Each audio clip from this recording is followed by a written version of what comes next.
RTV Panamá presenta su programa 2000 años después.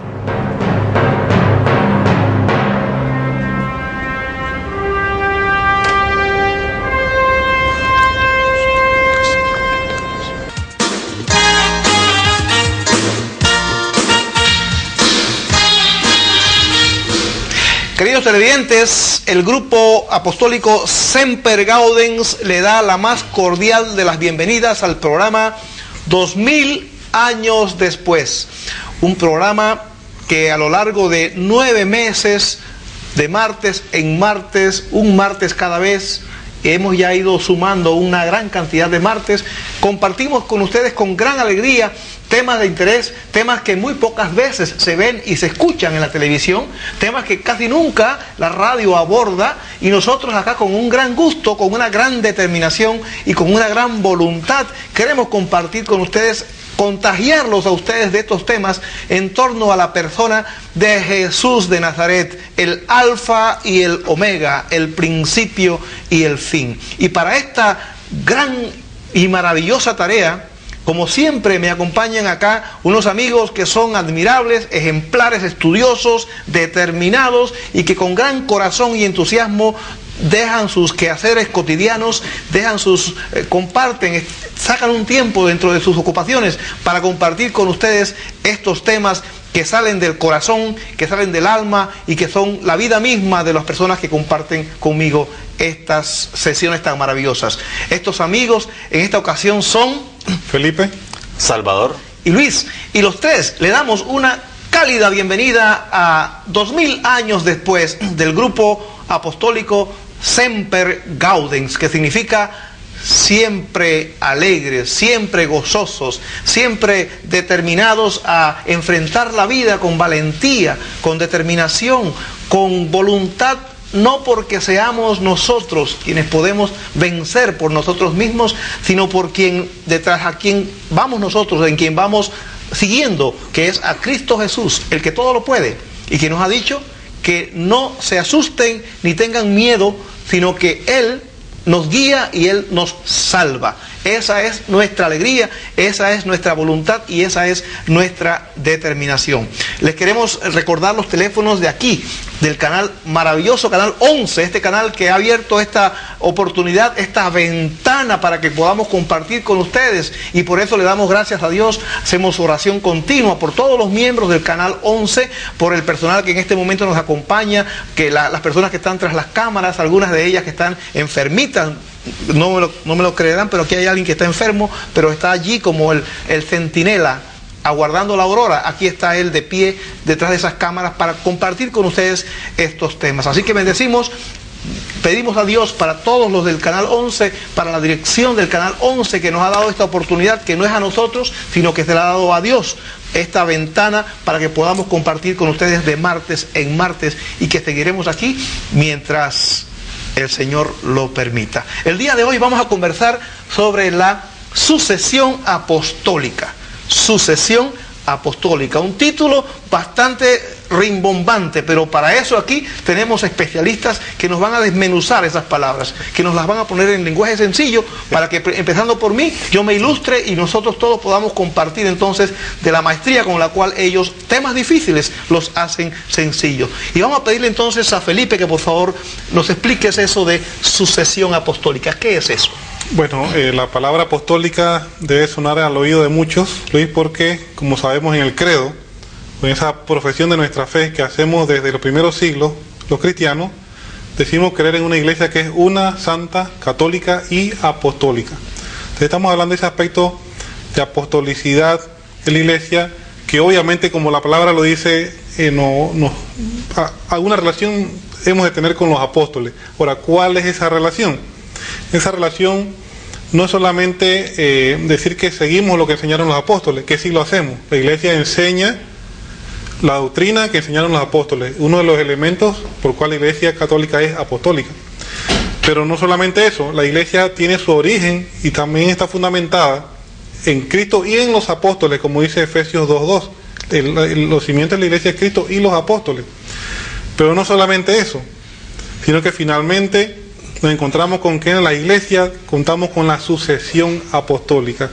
Ahora, la sucesión es una palabra que nos trae a la mente una idea como de continuidad. Es una continuidad histórica. En otras palabras, desde el tiempo de los apóstoles, como podemos ver en el Nuevo Testamento, ellos nombraron personas para que hicieran sus funciones. Estos son los obispos. Desde el tiempo, en la misma Biblia podemos encontrarlos y podemos leer luego estos ejemplos. Ahora, esos obispos que los apóstoles nombraron, a su vez nombraron otros obispos.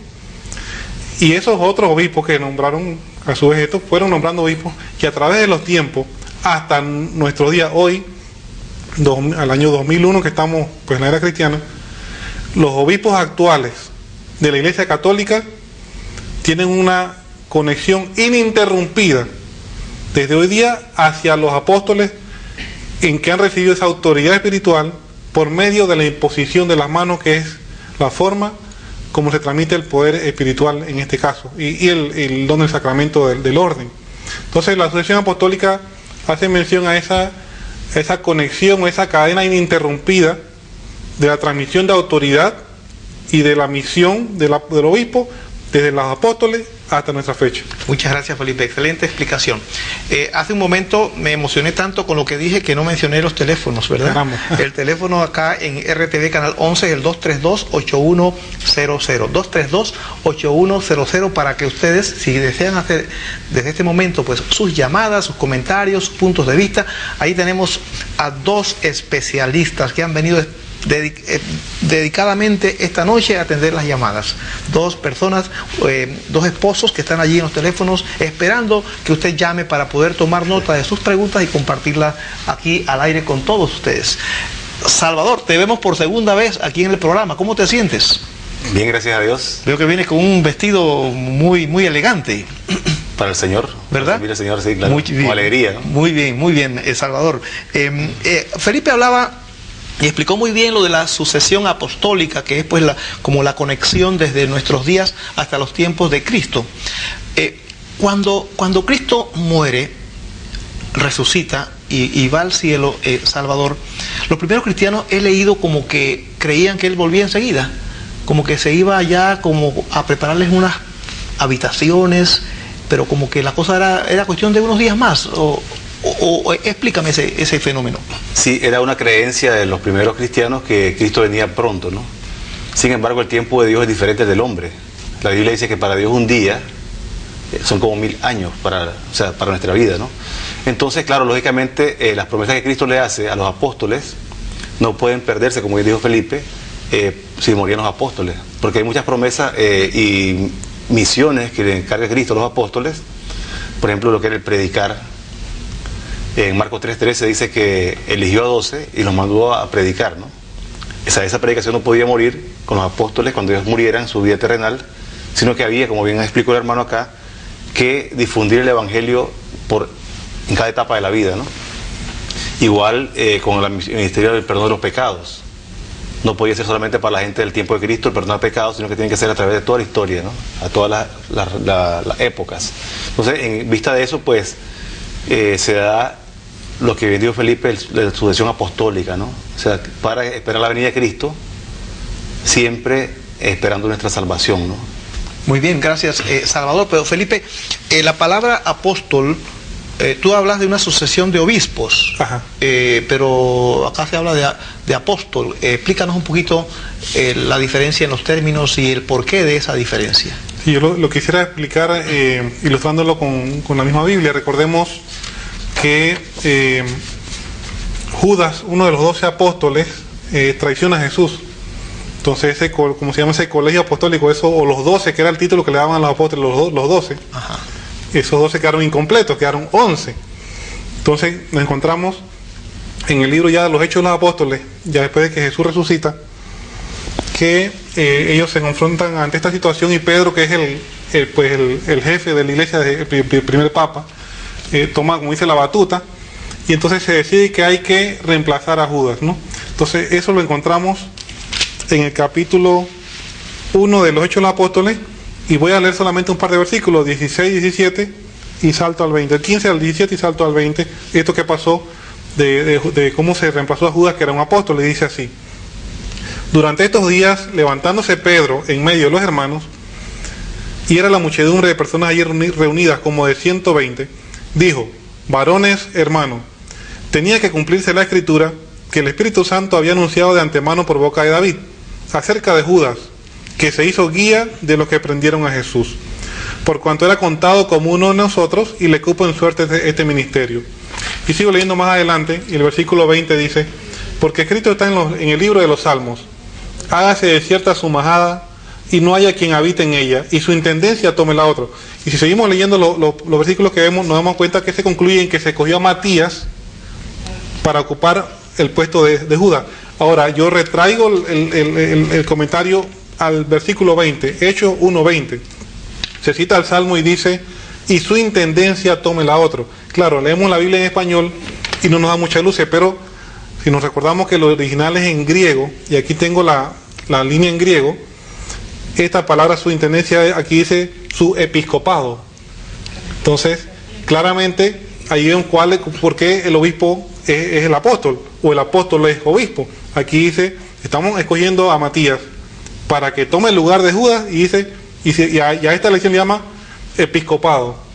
¿Ve? Entonces ahí claramente la Biblia nos ilustra de que pues lo que ellos escogieron a Matías, su ministerio era el episcopado, de ser obispo. Luego vemos también en el Nuevo Testamento cómo Pablo y los demás van nombrando obispos en la iglesia. Sí, tú acabas de decir, Felipe, episcopado, o sea, obispo. ¿Cómo es eso de que episcopado, de dónde sacas la relación de episcopado a obispo? Porque no me suena, te parece, sí, pero... o sea, porque el episcopo en el griego, que es el vigilante, o podemos decirlo así, como el encargado, pues, o el que tiene la responsabilidad en la iglesia, él es el obispo, o el episcopo en griego. Obviamente, episcopado es su función, el ser obispo, ¿no? A eso es lo que no me muy bien, sí, ahora se ve la relación, ¿cómo no? Entonces, sí. Resumiendo, los obispos serían los apóstoles. Exactamente, entonces por eso es que, volvemos al comentario inicial, nosotros somos una iglesia apostólica, porque podemos afirmar que los apóstoles siguen instruyendo a la iglesia de Cristo a través de sus sucesores. No solamente que queremos seguir a los apóstoles, que queremos llamarnos apostólicos, que predicamos lo que los apóstoles, no. Ellos siguen presentes a través de sus sucesores.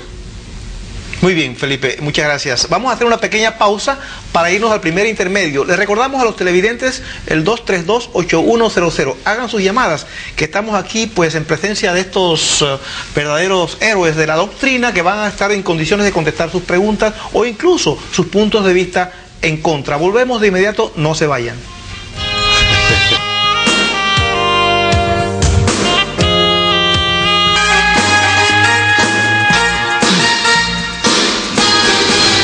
Estamos de vuelta, queridos televidentes, en el segundo segmento de su programa 2000 años después, de la agrupación apostólica Semper Gaudens. Felipe y Salvador, estamos muy contentos, además de la alegría habitual, por algunas noticias que hemos escuchado antes fuera de cámaras, antes del programa, como de que pronto va a haber una cobertura especial en la provincia chiricana, en ciertas áreas de la provincia chiricana y de Bocas del Toro. Creo que probablemente ya en una semana más, así que los televidentes de Chiriquí pronto podrán estar pues al alcance de nuestros programas para que puedan también hacer sus comentarios, disfrutar de estos temas interesantes, porque la vida es no solo trabajar, la vida no son solo los problemas cotidianos, sino también la vida tiene que ver con el eje del ser humano, que es su alma y su espíritu.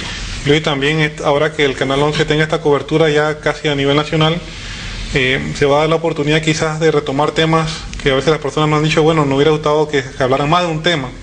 Entonces estamos esperando esta oportunidad para volver a tocar algunos de los temas que se tocaron antes en los primeros 9 meses de programación, y se podrá entonces retomar temas, ahondar y pues volverlos a explicar. Tú me decías también, Felipe, que había una persona que te había hecho un comentario y tú querías compartirlo aquí al aire. Vamos a escucharte. Pues es una invitación para el sábado 1 de diciembre en la Arena de Colón. Es una actividad que se va a hacer para recaudar fondos para pues llevar comida a las familias pobres ahora en Navidad, juguetes a los niños que no tienen, e incluso una cena en la cárcel pública de Colón. Esto pues lo organizan todos los grupos apostólicos de la diócesis de Colón y Cunayala.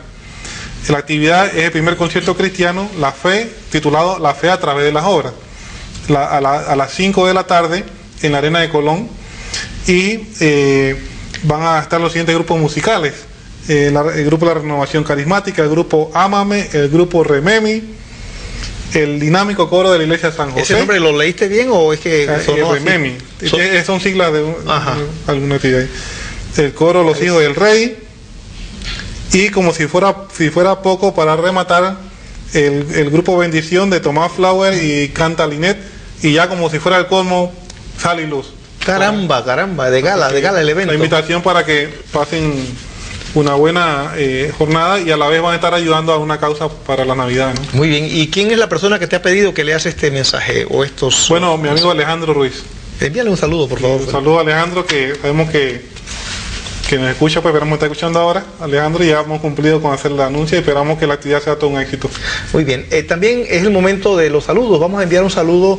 En primer lugar, la semana pasada se nos olvidó a mí especialmente saludar a una persona de aquí del canal con quien hemos tenido conversaciones, Javier Collins. Javier es trabaja aquí en el área de escenografía, ¿sí? Periodista, y él está con nosotros para precisamente compartir en el futuro un programa. Vamos a compartirlo. Él es de un cristiano no católico, él es un cristiano evangélico, y va a compartir con nosotros aquí próximamente un cierto tema que ya hemos conversado, ¿no es cierto, Javier?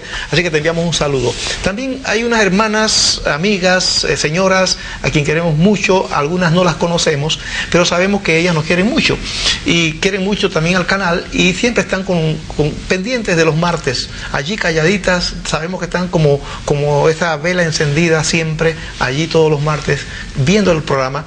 La señora Evelia, le mandamos un saludo cariñoso. Sabemos que está todos los martes ahí. Sabemos que no está solo ella, pero de momento pues le enviamos un saludo a usted.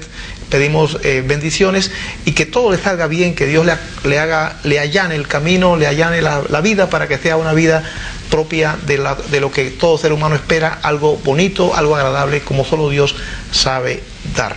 Salvador, estás muy callado, por culpa mía. Dígame. Se acabó eso. Se va a acabar tu silencio.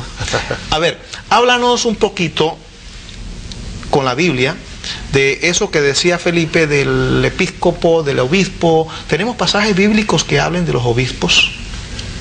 Sí, Luis, casualmente hay abundantes textos bíblicos que nos hablan de esa sucesión apostólica, y como bien dijo Felipe, pues el clásico que tenemos acá es el de Matías, ¿no? Cuando se elige a Matías. También tenemos el pasaje de 1 Timoteo 4:14, que dice: no descuides el don que hay en ti, que se te comunicó por imposición profética mediante la imposición de las manos del colegio de presbíteros, ¿verdad? Ahí estamos viendo cómo hay una ordenación hacia un seglar, que en este caso ya es un obispo. Espérate. Seglar. O sea, ¿Qué es eso de seglar? Un laico, o sea, una persona que... ¿Qué es eso de laico? Una persona que no tiene ningún cargo ministerial dentro de la iglesia. Ahora me quedé más enredado. O sea, un cargo en la iglesia que no tiene ninguna responsabilidad prácticamente de jerarquía. Por ejemplo, tú no eres un laico porque tú sí tienes jerarquía en la iglesia. No, yo soy un laico. Ah. No tengo... Felipe es... También un laico. Y yo un laico también. Todos aquí somos laicos. Ah, entonces estamos bien, pues. Ahora sí. La jerarquía ahora sí son los que llevan, dijéramos, la conducción de la iglesia. Ajá. ¿Verdad? Entonces, los que mandan. Los que sirven al Señor. Mandando. No, guiando, pastoreando el rebaño, ¿no? Pero también tienen que mandar, porque si no, el rebaño andaría por ahí a la... Ah, no, claro, van guiando. Sí. Van guiando Pero no mandan, pues, pero orientan, pastorean para que tú quedes tranquilo porque te has puesto colorado. Bueno, entonces vemos aquí pues que en este caso se da esta imposición, ¿no? De manos, como dijo Felipe hace rato, y se ordena a alguien como un presbítero, que en ese tiempo se usaba el término para obispo o episcopo, y para presbítero muchas veces indistintamente, ¿no? También vemos acá en las cartas que San Pablo dirige a Tito y a Timoteo, es donde más se mira casualmente esta sucesión apostólica, ¿no? Esa ordenación que se da casualmente por medio de la imposición de manos. Por ejemplo, en la carta a Tito, dice San Pablo lo siguiente, Tito 1, versículo 4. El motivo de haberte dejado en Creta fue para que acabaras de organizar lo que faltaba y establecieras presbíteros en cada ciudad, como yo te ordené. Fijémonos bien ahí que la palabra que yo te ordené significa que San Pablo ordenó a Tito. No es que lo mandó, sino que le ordenó a él por medio de la imposición de manos, ¿no? Qué bien, ahora ordenar y mandar no es lo mismo, pues. No, aquí ordenar en el sentido de iglesia, ¿no? O sea, de ordenar una ordenación sacerdotal. Ajá, ok. Correcto, ¿no? También tenemos otros ejemplos clásicos acá, en la carta a Timoteo, donde San Pablo le da... ¿Cuál referencia tienes ahí de Timoteo? Segunda de Timoteo, en el capítulo 4, donde dice... ¿Versículos? El capítulo 4, versículo 2. Proclama la palabra, insiste a tiempo y a destiempo, reprende, amenaza, exhorta con toda paciencia y doctrina. Exactamente ahí vemos un mandato que se le da a una persona ordenada a través de la imposición de las manos, ¿no? O sea, en este caso a un obispo. Pero ese mandato es fuerte, ¿eh? Sí, o sea, es la potestad que tiene para exhortar, para regir, como bien decía hace rato, para dirigir, ¿no? Pero es una vocación fuerte, vuelvo a repetir, porque eso de que estar insistiendo como que... Claro que sí. Cae pesadito, ¿no? Sí, porque dice que habrá tiempo en que los hombres no soportarán la sana doctrina. Y entonces por eso es que manda que estas personas que llevan un cargo jerárquico entre la iglesia jamás pierdan el norte en cuanto a la sana doctrina. No, y curiosamente, cuando en una sociedad hay personas que cumplen cabalmente este mandato de San Pablo, la sociedad los rechaza, ¿no? Porque incomodan. Felipe, ¿qué comentas sobre eso? Cuando una persona cumple cabalmente ese mandato, como que no cae bien. Bueno, eso es lo que el mismo Señor nuestro profetizó. Por mi causa seréis injuriados, vilipendiados y perseguidos. Entonces, cuando hay que alegrarse. ¿Verdad que sí? Cuando no se dan esos problemas, quiere decir que nos estamos conformando al mundo, nos estamos asimilando a la cultura que no tiene valores del Evangelio. Entonces, no se incomoda. Entonces, estamos mal, es una señal que estamos mal. Muy bien, continúa. Sí, Luis, aquí también tenemos otro caso en la segunda carta a Timoteo, San Pablo le dice en el capítulo 1, versículo 6, por esto te recomiendo que reavives el carisma de Dios que está en ti por medio de la imposición de mis manos. Es decir, vemos claramente una ordenación. San Pablo era un apóstol, él pasa este poder apostólico, lo transmite hacia otra persona que en este caso era Timoteo, ¿no? Vamos a dar una pausa que Felipe quiere comentar. No, solo un breve comentario, es que muy bien menciona Salvador que San Pablo era un apóstol y él pues establece presbítero y obispo, y vemos que Tito y Timoteo eran obispos porque ellos a su vez ordenaban sacerdotes, y eso solamente lo hacen los obispos. Pero lo interesante que quería mencionar, ahora que mencionaste a San Pablo, todos sabemos que San Pablo es apóstol y le llamamos el apóstol San Pablo, pero él no era uno de los 12, ni San Pablo es Matías que reemplazó a Judas. Quiere decir que él también se le extendió el ministerio de los apóstoles y lo conformaron como apóstol u obispo. Así que ahí vemos también ya cómo se empezó a escoger a otros y no solamente a 12 como un número limitado de cantidad de obispos u apóstoles. Sí, ahora, Salvador, tú has estado citando muchos textos o varios textos en los cuales se pone de manifiesto la palabra, y tú lo has mencionado también, Felipe, presbíteros. Y hablabas como de que podía ser en algún momento indistinto obispo o presbítero, o son diferentes. La palabra presbítero significa anciano, o sea, en este caso... ¿Eran viejitos esos? No, vemos que Timoteo era un joven, ¿no? Entonces significa más que todo madurez en la fe. Madurez en la fe. Es o sea, como un título. Una persona consagrada al Señor, que ya lleva, dijéramos, un estudio, dijéramos, una entrega al Señor, que le hace merecedora al título ese. ¿Y esa palabra de dónde viene, Felipe? Presbíteros. Bueno, ahí sí me agarraste, ¿no? No sé si es lo más seguro. Entonces te voy a soltar mejor. Vamos. Quería hacer un comentario ahí. Sí, estabas en la idea, ¿no? Sí, y es que la palabra presbítero también se extiende al significado de sacerdote. Pero ¿qué sucede? Que los primeros cristianos no querían verse identificados con los sacerdotes judíos y evitaban esa definición de sacerdote y se llamaban presbíteros o ancianos. ya en estos días no es importante, le llamamos sacerdote, pero cuando hablamos de un sacerdote católico, es lo mismo que si presbítero. ¿Y por qué no cualquiera. querrían parecerse a los sacerdotes judíos? Bueno, que para quedar claro que no era lo mismo, ¿no? O sea, que hay una nueva economía de la salvación, ya una nueva alianza. Pero alguna persona me ha dicho, Felipe, que los sacerdotes mataron a Cristo. ¿Y por qué tenemos sacerdotes nosotros? Bueno, es que precisamente ese es un uso extremadamente incorrecto de la Biblia. Aseverar que los sacerdotes mataron a Cristo. El que te oye piensa que son los sacerdotes actuales. Ajá. Pero cuando la Biblia habla o menciona de los sacerdotes que mataron a Cristo, está hablando de los sacerdotes judíos. Y algunos, ¿no? Y algunos, no todos. Porque no es que tampoco... y es muy fácil echarle la bola a decir que ellos mataron a Cristo. Todos matamos a Cristo. Ah, sí. Él murió por nuestro pecado. A ver, ¿cómo es eso de que todos matamos a Cristo? Los que estamos aquí, los tres, matamos a Cristo. Correcto. ¿Cómo fue eso? Perdona que salimos no hay un poquito del tema, pero eso es crucial. Sí, es importante porque a veces mucho se le echa la culpa sobre todo a los judíos, que los judíos mataron a Cristo. Bueno, también estaban los romanos ahí en la crucifixión y demás, y había gente de todos lados. Pero no es correcto decir que ellos allá mataron a Cristo. Ellos fueron el instrumento histórico por el cual el Señor fue a la cruz. Pero lo que dice la Biblia es que Jesús murió por todos nosotros, por ti, por Salvador, por mí, por todos los televidentes. Jesús derramó su sangre por todos nosotros. No solamente por los que estaban ahí y que ellos lo mataron. Él muere por nuestros pecados. Incluso, no solamente los que habían cometido antes de que Él fue a la cruz, sino todos los que iban a ser cometidos después, hasta el fin de los tiempos que Él regrese. O sea que incluso nos estaba viendo en ese momento Él claramente con nuestras acciones y todo aquello y nuestras conductas. Definitivamente, Luis, que todos nosotros estuvimos en la mente de Jesús. Y recordemos esa oración en el capítulo 17 de Juan, en la última cena, cuando Jesús le dice al Padre: te pido por estos, pero no solamente por estos, sino por todos los que han de querer por medio de su predicación. Entonces todos nosotros estuvimos en ese momento en la mente de Cristo. En este momento estamos en la mente del director del programa que nos ha pedido un cambio. Nos vamos al cambio y volvemos de inmediato.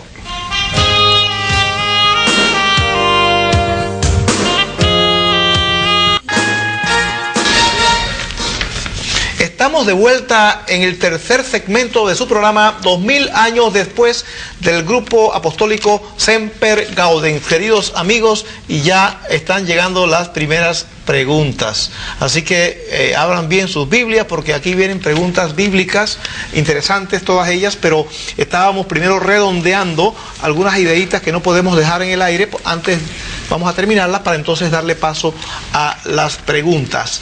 El presbítero moderno, ¿quién es el presbítero de hoy en día? ¿Cómo podemos saber quién es la figura del presbítero? Ok, bueno, Luis, lo que pasa es lo siguiente: el presbítero es el sacerdote. Ahora, el obispo también es presbítero, ¿ves? O sea, no puede ya ser obispo actualmente si no es un sacerdote que luego es ordenado como obispo. Entonces se dice simplemente que el obispo tiene la plenitud del orden sacerdotal, del sacramento del sacerdocio. Entonces, es como mucha gente no sabe que el Papa es un obispo.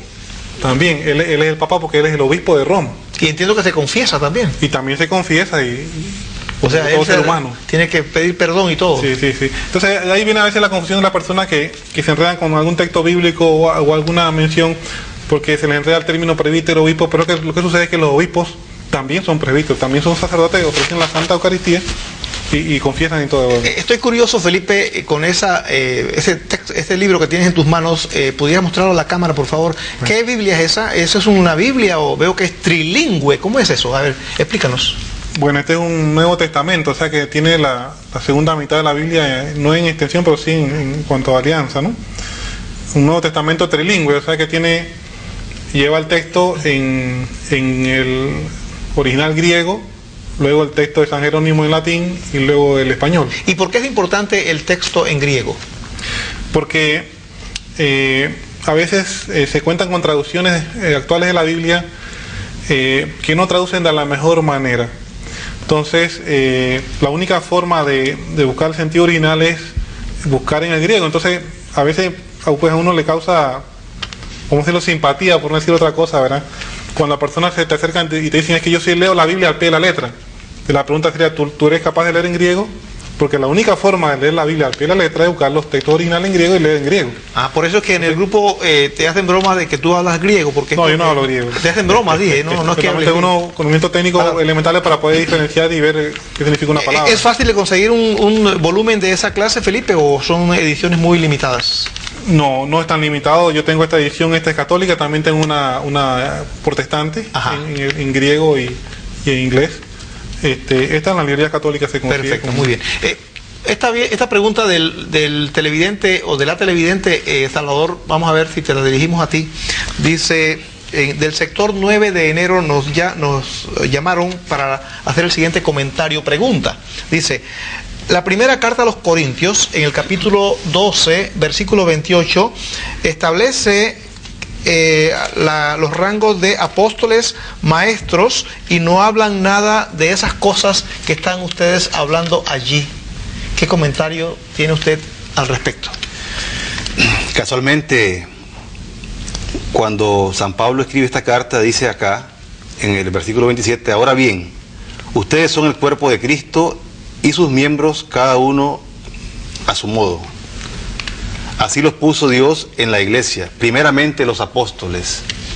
El texto dice así, primeramente los apóstoles. En segundo lugar los profetas, es decir, los apóstoles son los que tienen la autoridad dada por Cristo y reconocida por Pablo acá. San Pablo reconoce aquí mismo en el texto, si nos fijamos bien, que son los que llevan la potestad de gobernar la iglesia. Si no, no habría necesidad de que San Pablo hubiera puesto acá primeramente a los apóstoles, pues lo hubiera puesto de último. Es como cuando leemos, cuando Cristo instituye a los 12 apóstoles, siempre está en la lista. ¿Quién está primero en la lista, hermano Luis? Es curioso que casi siempre está Pedro. ¿Por qué estará Pedro siempre? Y Pedro no fue el primero que cogió como apóstol, fue como el tercero o cuarto, creo, si no me equivoco. Entonces, sin embargo, es para ver la preeminencia de Pedro como director puesto por Cristo de la iglesia. Igualmente acá los apóstoles están puestos como directores, como bien explicado Felipe acá, de pastorear la grey. Muy bien, Felipe, comenta. Sí, vale la pena aclarar también que en un pasaje como este, y que del cual hay, se mencionan más bien lo que son como ministerios. O sea, en la iglesia hay muchos ministerios, muchos apostolados, que hoy día se habla mucho de los apostolados también, pero no quiere decir que en esta lista todos sean ministerios ordenados. O sea, solamente el obispo y el sacerdote o el diácono son jerarquía, vamos a decir, son ordenados por medio del sacramento, en orden a una jerarquía en la iglesia. Ahí menciona muchos ministerios, y en muchos otros pasajes podemos encontrar listas también de lo que hacen esto, de lo que hacen lo otro, pero de esos otros no se menciona que le impusieron las manos para que fueran profetas y recibieran el Espíritu para ser profetas, o que perdonaran los pecados. Calma, despacito, despacito. El último no te lo entendí muy bien, es muy rápido. O sea que solamente de los obispos y de los presbíteros, sacerdotes y diáconos, en la Biblia encontramos el registro de que son ordenados por medio de la imposición de las manos, se le transmite el Espíritu y el orden. De estas otras cosas son ministerios como las hay hoy en día, en la iglesia lo mismo. Ahora, referencia bíblica para la persona que estaba pidiendo para que las apunte y las lea estas cosas que estamos hablando. Excelente. Solo para que apunte, Hechos de los Apóstoles, el capítulo 1, donde eligen a Matías, creo que es el fundamental. Hechos de los Apóstoles, capítulo 20, versículo 28. 1 Timoteo 4:14, 2 Timoteo 1:6, 1 Timoteo 5:22, Tito 1:5. Algunas referencias de ordenaciones y el obispo en acción. Sí, Felipe, ahí pues has hablado muy bien, junto con Salvador, has explicado muy bien este aspecto. Hace un momento también Salvador habló de los laicos, de los seglares, que es lo mismo, ¿verdad? Entonces nosotros, ¿qué somos aquí? ¿Qué hacemos en la iglesia? ¿Somos solo rebaños? ¿No tenemos mayor cosa que hacer? Y eso, lo demás es de los episcopos y de los presbíteros, y nosotros tenemos algún ministerio, y es ese ministerio importante. Todos somos importantes para Dios en la iglesia, y la iglesia la formamos todos. Es un error pensar que la iglesia son los obispos y los sacerdotes. No, ellos son jerarquía en la iglesia, pero la iglesia la formamos todos, y todos somos importantes, y todos estamos llamados a una misión que es promover el evangelio, ¿no? Aparte de vivirlo, ¿verdad? Aunque no los paguen. No, sí, en la iglesia, ¿a quién le pagan para eso? ¿Nosotros recibimos algún sueldo por esto? No. ¿Y por qué lo veo tan contentos? siempre están contentos. Ya eso nos lleva a la pregunta que sigue. Eso nos lleva a la pregunta que sigue para el señor Luis. Vaya. Caramba. El coloso. Vaya. El titán. Ya era El hora, coloso. ya era hora, gracias. Dice, pero me la pusieron facilita. Dice, ¿qué significa Semper Gaudens? Bueno, gracias por ponerme la facilita. Pero puede Dice, citar aunque sea un texto bíblico ahí ¿Qué para- significa Semper Gaudens? para complicar. Esa agrupación a la cual ustedes pertenecen. Si Semper Gaudens viene del latín, significa siempre alegres, siempre alegres. San Pablo en la carta a los en los Filipenses 4:4 dice, estén siempre alegres, y lo repite, dice, os lo repito, estén siempre alegres, alegres. San Pablo lo repite. Y en la segunda carta a los Tesalonicenses nos dice, estén siempre alegres, oren sin cesar. Es que si no oramos, no tenemos la batería para estar alegres. ¿Cómo podemos estar alegres si se nos acaba la duración? La batería, no puedo hacer propaganda, ¿verdad? La batería, pues, ¿cómo se nos acaba la batería? Y es inútil. Si no oramos, es inútil. Esa alegría no vendría de Dios. Y el cristiano que no es alegre es un triste cristiano. El santo triste es un triste santo. Y Santa Teresa del Niño Jesús dice que prefiero enfrentarme a una legión de demonios que a un hombre malhumorado. Wow. Luis, aquí hay un texto muy interesante también, ahora que estás hablando de oración, que dice Hechos de los Apóstoles, el capítulo 14, versículo 23. Dice que designaron presbíteros en cada iglesia, y después de haber hecho oración con ayunos, los encomendaron al Señor en quien habían creído. O sea, decir que siempre en la iglesia eso se cumple en la actualidad. Siempre cuando se escoge a alguien, siempre se hace mucha oración por ellos. Sea para un presbítero, sea para un obispo, sea para un diácono. Sí, aquí hay una pregunta, Felipe, sobre Judas Iscariote. ¿Qué pasó con Judas Iscariote, dado que siendo Dios tan misericordioso, pues pareciera como que Dios lo perdonó? Dice la llamada de la persona, de la televidente o del televidente. Bueno, lo que dicen los evangelios es que él, cuando se dio cuenta que había metido la pata de esta manera, él fue y se ahorcó. Si Judas se condenó o no se condenó, la iglesia no ha hecho pronunciamiento sobre eso. La iglesia católica no guarda una lista de personas que han ido al infierno, sino propone una lista de personas que han ido al cielo como ejemplo, que es la lista de los santos conocidos, pues canonizados. Ahora, si Dios lo perdonó, simplemente depende de si él se arrepintió, porque Dios está dispuesto a perdonarnos todo pecado, como un buen padre amoroso a nosotros sus hijos, siempre y cuando nos arrepintamos y le pidamos perdón, él nos perdona. ¿Y cómo pudo arrepentirse si estaba con la soga ya aquí? ¿Cómo fue eso? Bueno, por eso Dice no que en nos- último instante, no se sabe. por eso no nos metemos con eso lo dejamos en manos de Dios. ¿Y cuál de las dos metidas de pata fue peor, la de Judas o la de Pedro, que lo negó 3 veces? Son similares, pero por lo menos Pedro claramente encontramos en el Evangelio que él es restituido. ¿Qué duele más, la traición de alguien que ya se le ve la trayectoria o la traición de un amigo? Salvador, La del amigo. ¿verdad? Claro. Y sin embargo, ¿cuál fue la diferencia entonces entre ambos? Uno se ahorcó y el otro ¿qué hizo?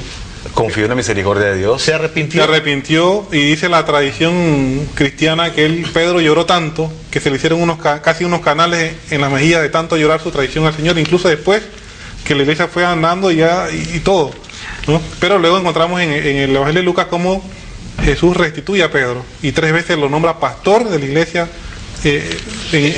como dice, para limpiar esas 3 negaciones. Hablas de canales que se le hicieron a San Pedro según una tradición, pero el canal acá me ha pedido un cambio. Vámonos al cambio y volvemos de inmediato con la paganización, entre comillas, de la iglesia.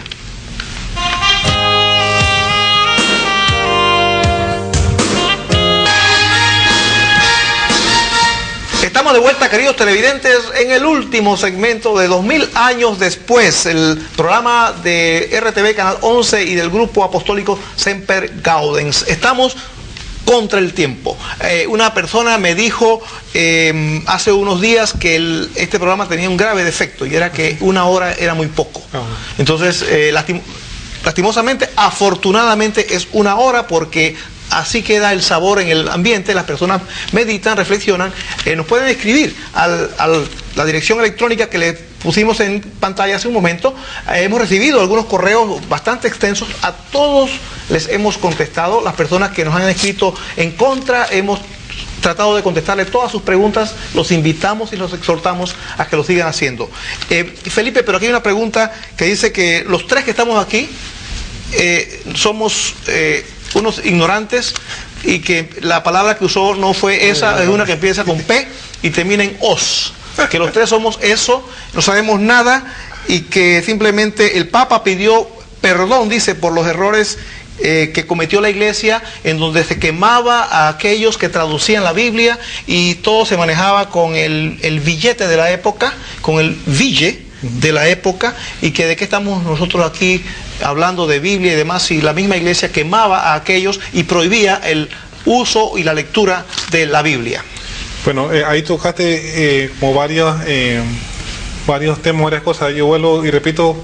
Dice el Señor, bienaventurado cuando los injurien por causa de mi nombre. Le damos la gracia al televidente por injuriarnos, porque entonces... Bueno, pero puede que sí seamos algo así, ¿no? Eso no... Y es más, si nos molesta. Si nos conociéramos como somos, quizá hubiera dicho algo peor. Sí, porque eso que nada más nos conoce aquí en el canal. Sí, si nos ve en persona, descubriría que somos peor de lo que nos ha dicho. Además, cuando hagamos lo que el Señor quiere, dice la Biblia, somos más apenas unos siervos inútiles, dice el Evangelio. Siervos inútiles, entonces...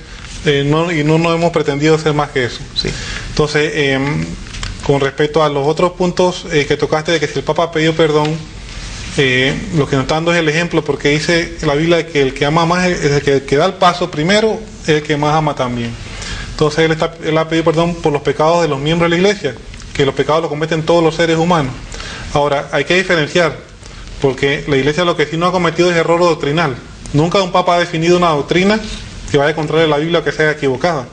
Por lo tanto, el Papa no puede haber pedido perdón doctrinal, ¿no?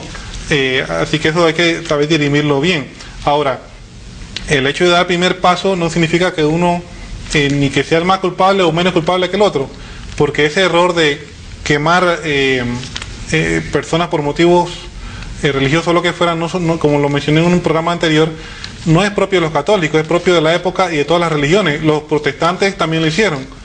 Lutero, Calvino y todos esos grupos de hermanos protestantes también en su momento hicieron lo mismo, al punto de que vinieron huyendo a Estados Unidos, a los colonos, ¿no? Huyendo que no aguantaban la época en Inglaterra, entre otras cosas, lo que se daba, y era un país protestante. En Irlanda, por ejemplo, no se sabe ni quién tiene la razón ya. No se sabe. Entonces yo creo que mal hacemos, no ganamos nada con buscar a ver quién fue que tiró la primera piedra en esa circunstancia, porque si hay que poner atención, no volver a cometer los mismos errores, no caer en esa intolerancia, pero tampoco es que los católicos tengamos que echar la cabeza como si fuéramos los culpables, no es algo de la época, e incluso de otras religiones, no solamente los cristianos, sino también los musulmanes, los hebreos, todos. Recordemos que, y lo tenemos en la Biblia, que los hebreos empezaron a perseguir a los cristianos, o sea, es algo... donde está el hombre está el pecado, ¿verdad? Donde está el pecado. Está el pecado, sí. Salvador, dice un televidente aquí que los romanos realmente no tuvieron ningún grado de culpabilidad, puesto que al matar a Cristo estaban simplemente haciendo algo para lo cual estaban predestinados, porque Cristo tenía que morir para poder salvarnos, y si no moría, pues no había salvación. Entonces ellos simplemente hicieron algo para lo cual pues estaban predestinados, no fueron tan culpables. Bueno, yo creo que en realidad todos los hombres somos culpables, como bien comentamos hace rato, de la muerte de Cristo, ¿no? No hay necesidad de que sea un pueblo en sí el culpable de esta muerte, sino que en realidad somos todos los culpables. Sí, y lo de la general de todos, ¿no? ¿Y lo de la predestinación? No, la predestinación no existe.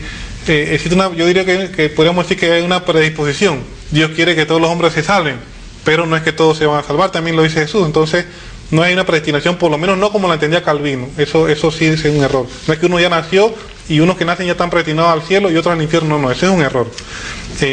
Pero comentándolo lo que decía Salvador, casi es como un misterio, porque los primeros cristianos decían: oh feliz culpa, que nos mereció tan gran Salvador.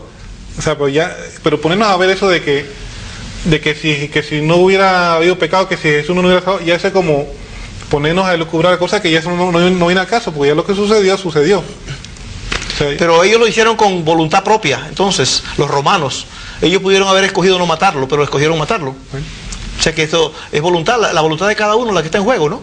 Dios a nadie le pone un chip en la cabeza para ponerlo que haga como un robo las cosas. Sí. Pero como dice, misteriosamente el plan de Dios se va desenvolviendo según su voluntad. Sí, Felipe, se habla de que la iglesia, sí, pues está bien, que creció, fue perseguida por los emperadores romanos por alrededor de unos 300 años, pero después vino un señor Constantino, emperador de Roma, que se convierte al catolicismo, oficializa la iglesia, y entonces dice que algunas personas dicen, o muchas que escriben por ahí, dicen que se paganizó la iglesia y entró como en una apostasía. ¿Qué hay sobre eso? Bueno, la única forma de que eso sea verdad es que la Biblia esté equivocada o que Jesús esté equivocado. Lo que sucede es que hay personas que buscan a la forma de justificar el ser cristiano sin estar en la iglesia de Cristo, ¿no? Porque la pregunta es, si Jesús fundó una iglesia y yo soy seguidor de Jesús, yo tengo que seguirlo con todo lo que Él es, con todo lo que Él enseñó y con todo lo que Él estableció. Y si Él establece una iglesia, yo entiendo que es para que yo esté en esa iglesia, no en una fundada por otro hombre, o así como que fuera un supermercado de iglesia, ¿eh? Entonces hay personas que para no estar en la iglesia católica justifican diciendo, lo que pasa es que la iglesia católica más o menos iba bien, pero en el año 315 Constantino pues abrió el compás y entonces aceptó el catolicismo, y vinieron los paganos y la iglesia se paganizó y se corrompió y la iglesia se acabó y después volvió a aparecer. No sé cuándo dicen que volvió a aparecer. El asunto es el siguiente: una cosa es la opinión de los hombres y otra cosa es lo que es la opinión de Dios y la promesa de Dios. Jesús le dice en el Evangelio capítulo 28 Mateo y versículo 20 a sus discípulos, a su iglesia, dice que yo estoy con ustedes todos los días hasta el fin del mundo. Y cuando Jesús promete edificar su iglesia sobre Pedro, Mateo 16, 18 dice que las puertas del infierno no prevalecerán contra la iglesia. Entonces, si es que la iglesia apostató, si es que se acabó la iglesia, entonces uno, no se cumplen las palabras de Jesús a Pedro, porque entonces el diablo o el mal prevaleció en la iglesia y la destruyó. Y segundo, ¿qué pasa con esa promesa de Cristo? O sea que Jesús puede mentir, puede ser que nos pegue una mentirita, puede ser que Él incumplió su promesa, porque ahí dice que Jesús va a estar con nosotros todos los días, no dice 315 años para volver a aparecer 1000 años después, o 1200 años después, no. Dice Jesús, yo estoy con ustedes todos los días. Entonces Jesús ha estado siempre con su iglesia por 21 siglos. ¿Ves? Entonces es mucho cuidado, es muy fácil decir en teoría.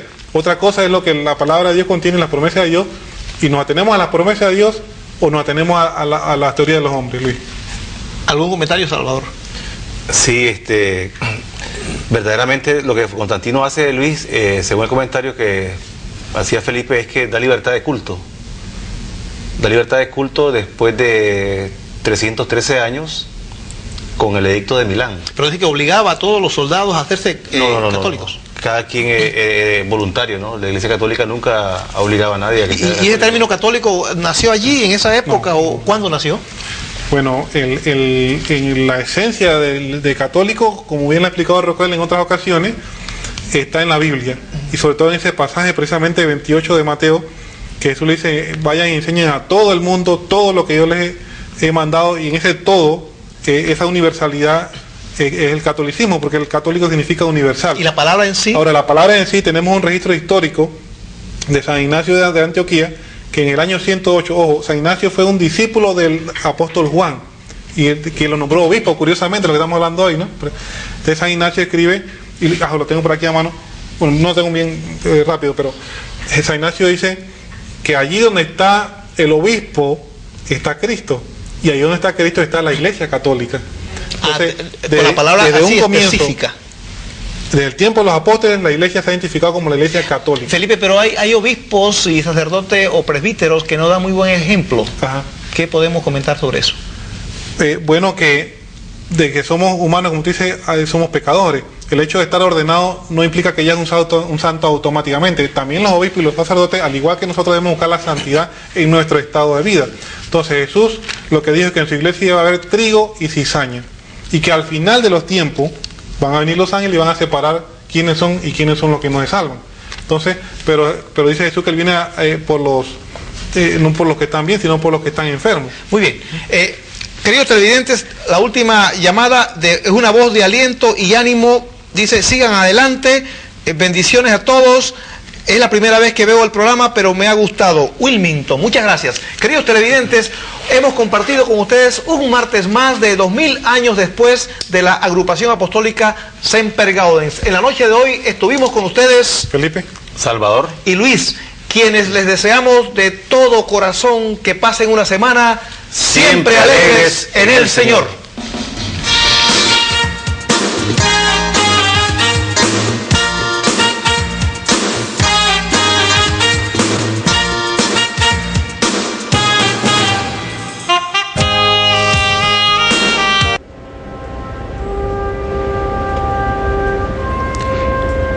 RTV Panamá presentó su programa 2000 años después.